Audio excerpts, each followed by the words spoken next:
আকাশবাণী আগরতলা। স্থানীয় সংবাদ পড়ছি চন্দন লেখা পাল। এখনকার বিশেষ বিশেষ খবর হলো, মুখ্যমন্ত্রী অধ্যাপক ডক্টর মানিক সাহা আজ গোমতী জেলার কাঁকড়াবনে রাজ্যের ২৮তম সরকারি ডিগ্রি কলেজের উদ্বোধন করেছেন। জল সঞ্চয় জনভাগিদারি কার্যক্রমে অসাধারণ অবদানের জন্য রাজ্যের সিপাহীজলা জেলা উত্তর পূর্বাঞ্চলের মধ্যে প্রথম পুরস্কার পাচ্ছে। ভুটানে ভারত ও ভুটানের যৌথ উদ্যোগে গড়ে ওঠা পুনার সাংচু 2 জলবিদ্যুৎ প্রকল্পের উদ্বোধন হল আজ। রঞ্জি ট্রফির 4 দিনের খেলায় আসামের বিরুদ্ধে ত্রিপুরা লিড নিয়ে ড্র করেছে। এবারে সংবাদ বিস্তারিত। মুখ্যমন্ত্রী অধ্যাপক ডক্টর মানিক সাহা আজ গোমতী জেলার কাঁকড়াবনে রাজ্যের ২৮তম সরকারি ডিগ্রি কলেজের উদ্বোধন করেন। তাছাড়া তিনি ডায়েটের ৫০ আসনের ছাত্রী আবাসের উদ্বোধন করেন। এ উপলক্ষে কাঁকড়াবনের ডায়েট প্রাঙ্গণে আয়োজিত অনুষ্ঠানে তিনি ২০৪৭ সালের মধ্যে বিকশিত ত্রিপুরা গড়তে রাজ্য সরকারের উদ্যোগ বিস্তারিত উল্লেখ করেন। অনুষ্ঠানে বক্তব্য রাখেন অর্থমন্ত্রী প্রণজিৎ সিংহ রায়, উচ্চশিক্ষামন্ত্রী কিশোর বর্মন। উপস্থিত ছিলেন গোমতী জেলা পরিষদের সভাধিপতি দেবল দেব রায়, বিধায়ক জিতেন্দ্র মজুমদার প্রমুখ। জল সঞ্চয় জনভাগিদারি কার্যক্রমে অসাধারণ অবদানের জন্য রাজ্যের সিপাহীজলা জেলা উত্তর পূর্বাঞ্চলের মধ্যে প্রথম পুরস্কার পাচ্ছে। রাষ্ট্রপতি দ্রৌপদী মুর্মু আগামী ১৮ নভেম্বর নতুন দিল্লির বিজ্ঞান ভবনে ৬ষ্ঠ জাতীয় জল পুরস্কার ২০২৫ প্রদান করবেন। জলশক্তি মন্ত্রক জল সঞ্চয়ে অসাধারণ অবদানের জন্য সেরা রাজ্য, সেরা জেলা, সেরা গ্রাম পঞ্চায়েত, সেরা নগর, স্থানীয় সংস্থা, সেরা স্কুল বা কলেজ, সেরা শিল্প, সেরা জল ব্যবহারকারী সমিতি, সেরা নাগরিক সমাজ এবং জল ক্ষেত্রে উৎকর্ষতার জন্য মোট ১০০টি পুরস্কার ঘোষণা করে। ক্যাচ দ্য রেন প্রচারাভিযানের আওতায় জল সঞ্চয় জনভাগিদারি কার্যক্রমে সিপাহীজলা জেলার অসাধারণ অবদানের কথা তুলে ধরেন জেলার শাসক সিদ্ধার্থ শিব জয়সওয়াল। बहुत ही अच्छा एग्जाम्पल है कि किस प्रकार से लोगों के आजीविका को हम लोग एनवायरनमेंट के साथ जोड़ सकते हैं। जैसे कि आप ये देखिए, ये वाटर हाइसिंथ का बना हुआ है, ये प्रोडक्ट है, तो इसको हम लोग और भी प्रमोट कर रहे हैं। तो इस तरीके के इनिशिएटिव्स हमने लिए हैं। माइक्रो इरिगेशन किया है, मैक्रो इरिगेशन के माध्यम से वाटर का मोर क्रॉप पर ड्रॉप, कम वेस्टेज के साथ ज़्यादा किस तरीके से कृषि क्षेत्र में ज़्यादा फसलों का प्रोडक्शन किया जाए। तो इस तरीके से बहुत सारे इनिशिएटिव्स हमने डिस्ट्रिक्ट में लिए हैं, जिसके कारण ये अवार्ड सिपाहीजला डिस्ट्रिक्ट को दिया गया है। আজ জাতীয় শিক্ষা দিবস। স্বাধীন ভারতের প্রথম শিক্ষামন্ত্রী মৌলানা আবুল কালাম আজাদের জন্মদিন। দেশের শিক্ষামন্ত্রী হিসেবে ১ দশকের বেশি সময় ধরে শিক্ষা ব্যবস্থায় ভারতীয় সংস্কৃতি ও মূল্যবোধ অনুসরণ করে অগ্রগতির দিশা সঞ্চারিত করেছিলেন তিনি। তাঁর সেই অবদানের প্রতি কৃতজ্ঞতা প্রকাশের লক্ষ্যেই এই দিনটি উদযাপন। এখন এ নিয়ে একটি প্রতিবেদন।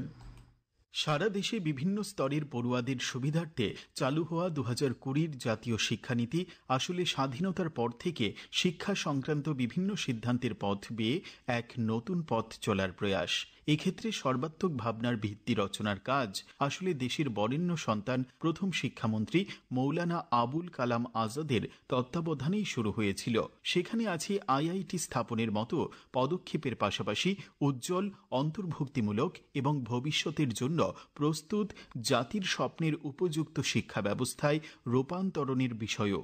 আর সেটাই কৃতজ্ঞতায় স্বীকৃতি দেওয়ার চেষ্টা ছিল ২০০৮-এ তখনকার কেন্দ্রীয় মানব সম্পদ উন্নয়ন মন্ত্রকের ঘোষণায়। সেই উদযাপনে আলোচনা চক্র, নিবন্ধ রচনা প্রতিযোগিতা, কর্মশালা, শোভাযাত্রা, এই সমস্ত কিছুর মধ্যে শিক্ষা আর সাক্ষরতার গুরুত্ব, দায়বদ্ধতার সঙ্গে বর্তমান অগ্রগতির মূল্যায়নের দিকটাও উল্লেখযোগ্য বলাই বাহুল্য। সুমন ভট্টাচার্যের প্রতিবেদন, সংবাদ কক্ষ থেকে রাহুল লোধ, আকাশবাণী। মুখ্যমন্ত্রী অধ্যাপক ডক্টর মানিক সাহা আজ সাবরুমের মনুবাজারের বসুন্ধরা বনচেতনা কেন্দ্রে আয়োজিত এক অনুষ্ঠানে ১৫০০ জনজাতি মহিলাকে ১ কেজি ২৫০ গ্রাম করে সুতো প্রদান করেন। এ উপলক্ষে হস্ততাঁত ও রেশম শিল্প দপ্তর আয়োজিত অনুষ্ঠানে মুখ্যমন্ত্রী বলেন, জনজাতি মহিলারা যাতে রিসা সহ অন্যান্য পোশাক তৈরির পর তা বিক্রি করে আত্মনির্ভর হতে পারেন, সে লক্ষ্যেই এই সুতা বিতরণ কর্মসূচি। অন্যান্যদের মধ্যে বক্তব্য রাখেন জনজাতি কল্যাণমন্ত্রী বিকাশ দেববর্মা, দক্ষিণ জেলা পরিষদের সভাধিপতি দীপক দত্ত, বিধায়ক মাইলা ফ্রুমগ, জেলা শাসক মোহাম্মদ সাজ্জাদ পি প্রমুখ।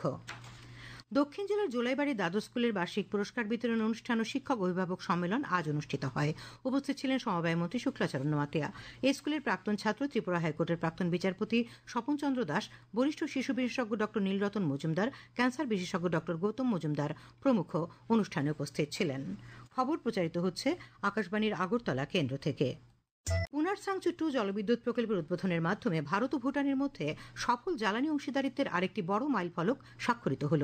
প্রধানমন্ত্রী নরেন্দ্র মোদী আজ ভুটানের রাজা জিগমে খেসান নামগেল ওয়াংচুকের সঙ্গে দ্বিপাক্ষিক সম্পর্ক আরও জোরদার ও শক্তিশালী করার বিষয়ে আলোচনা করেন। উভয় দেশের মধ্যে পুনর্নবীকরণযোগ্য জ্বালানি, মানসিক স্বাস্থ্য পরিষেবা এবং স্বাস্থ্যসেবা ক্ষেত্রে 3টি সমঝোতা স্মারক স্বাক্ষরিত হয়। আজ বিকেলে ভুটানের থিম্পুতে ওয়াংচু নদীর পশ্চিম তীরে অবস্থিত ঐতিহাসিক দুর্গ এবং বৌদ্ধবিহার তাশিচো জংয়ে ভুটানের রাজা এবং রানী প্রধানমন্ত্রী প্রধানমন্ত্রী নরেন্দ্র মোদীকে স্বাগত জানান। তিনি রাজা রানীর সঙ্গে প্রার্থনা করেন এবং প্রদীপ জ্বালান। তার আগে আজ সকালে থিম্পুতে ভুটানের চতুর্থ রাজার ৭০তম জন্মদিন উপলক্ষে আয়োজিত অনুষ্ঠানে শ্রী মোদী বলেন, দিল্লির ভয়াবহ ঘটনার ষড়যন্ত্রকারীদের রেহাই দেওয়া হবে না এবং দায়ী সকলকে বিচারের আওতায় আনা হবে। कल शाम दिल्ली में हुई भयावह घटना ने सभी के मन को व्यथित कर दिया है। मैं पीड़ित परिवारों का दुख समझता हूं। आज पूरा देश उनके साथ खड़ा है। मैं कल रात भर इस घटना की जांच में जुटी सभी एजेंसियों के साथ, सभी महत्वपूर्ण लोगों के साथ संपर्क में था। विचार विमर्श चलता था, जानकारियों के तार जोड़े जा रहे थे। हमारी एजेंसियां इस षड्यंत्र की तह तक जाएगी। প্রধানমন্ত্রী বলেন, আজকের দিনটি ভুটানের জন্য, ভুটানের রাজপরিবারের জন্য এবং বিশ্ব শান্তিতে বিশ্বাসী সকল মানুষের জন্য অত্যন্ত গুরুত্বপূর্ণ। তিনি বলেন, শতাব্দীর পর শতাব্দী ধরে ভারত ও ভুটানের মধ্যে সম্পর্ক অত্যন্ত গভীর, সৌহার্দ্যপূর্ণ এবং সাংস্কৃতিক। তাই এই গুরুত্বপূর্ণ অনুষ্ঠানে অংশগ্রহণ করা ভারতের এবং তাঁর জন্য একটি অঙ্গীকার ছিল। কঠোর নিরাপত্তার মধ্য দিয়ে আজ বিহার বিধানসভা নির্বাচনের দ্বিতীয় তথা শেষ পর্যায়ের ভোট গ্রহণ পর্ব শেষ হয়েছে। 20টি জেলার 122টি আসনে বিকেল 5টা পর্যন্ত 67.14% ভোট পড়ে। এই দফায় 3,70 লক্ষেরও বেশি ভোটদাতা 136 জন মহিলা সহ 1,302 জন প্রার্থীর রাজনৈতিক ভাগ্য নির্ধারণ করছেন। উল্লেখ্য, বিহারে প্রথম পর্বের নির্বাচন চলতি মাসের 6 তারিখে অনুষ্ঠিত হয়। প্রথম পর্বে 65% ভোট পড়ে। বিহার বিধানসভা নির্বাচনের ভোট গণনা হবে আগামী 14 নভেম্বর। রাজ্য সরকারের তথ্য প্রযুক্তি দপ্তর এবং কেন্দ্রীয় সরকারের ইলেকট্রনিক্স ও তথ্য প্রযুক্তি মন্ত্রকের অধীনস্থ ইন্ডিয়ার কম্পিউটার এমার্জেন্সি রেসপন্স টিমের সহযোগিতায় আজ থেকে আগরতলার প্রজ্ঞা ভবনে সাইবার ভারত সেতু, ব্রিজিং স্টেজ, সিকিউরিং ভারত শীর্ষক দুদিনের জাতীয় কর্মশালা শুরু হয়েছে, যার উদ্দেশ্য রাজ্যের সাইবার সচেতনতা, প্রস্তুতি ও প্রতিক্রিয়ার সক্ষমতা বৃদ্ধি করা। কর্মশালায় কেন্দ্রীয় সরকারের ইলেকট্রনিক্স ও তথ্য প্রযুক্তি মন্ত্রকের সচিব S Krishnan Tripura cyber security policy 2025 উদ্বোধন করেন। তিনি বলেন, এই নতুন নীতিটি পরিবর্তনশীল সাইবার হুমকির মোকাবেলার উদ্দেশ্যে প্রণীত হয়েছে, যা একটি স্থিতিশীল এবং নাগরিক কেন্দ্রিক সাইবার ইকোসিস্টেম গড়ে তুলতে সাহায্য করবে। এই নীতি রাজ্যের তথ্য প্রযুক্তি ও আইসিটি অবকাঠামো সুরক্ষা, প্রাতিষ্ঠানিক কাঠামো শক্তিশালীকরণ, সক্ষমতা বৃদ্ধি এবং সরকারি বেসরকারি অংশীদারিত্বের মাধ্যমে একটি নিরাপদ ও সাইবার সহনশীল ত্রিপুরা গঠনে দিক নির্দেশক কাঠামো হিসেবে কাজ করবে। কর্মশালায় বক্তব্য রাখেন মুখ্য সচিব জে কে সিনহা, পুলিশের মহানির্দেশক অনুরাগ, তথ্য প্রযুক্তি মন্ত্রকের অধিকর্তা জে আর গেশান, রাজ্যের তথ্য প্রযুক্তি দপ্তরের সচিব কিরণ গিত্তে প্রমুখ।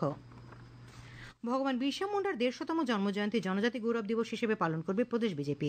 আজ প্রদেশ বিজেপি কার্যালয়ে আয়োজিত এক সাংবাদিক সম্মেলনে কথা জানান জনজাতি কল্যাণমন্ত্রী বিকাশ দেববর্মা। তিনি জানান, আগামী 15 নভেম্বর জনজাতি গৌরব দিবসের রাজ্যভিত্তিক মূল অনুষ্ঠান হবে খুমুলুঙে।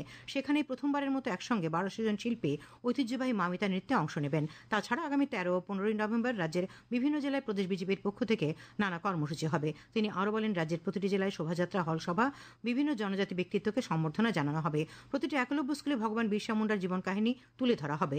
শিক্ষা, স্বাস্থ্য, জীবিকা, পরিকাঠামো এবং দক্ষতা বিকাশে আদিবাসীদের জন্য কেন্দ্রের বিভিন্ন জনকল্যাণমূলক প্রকল্পের কথা অনুষ্ঠানে প্রচার করা হবে।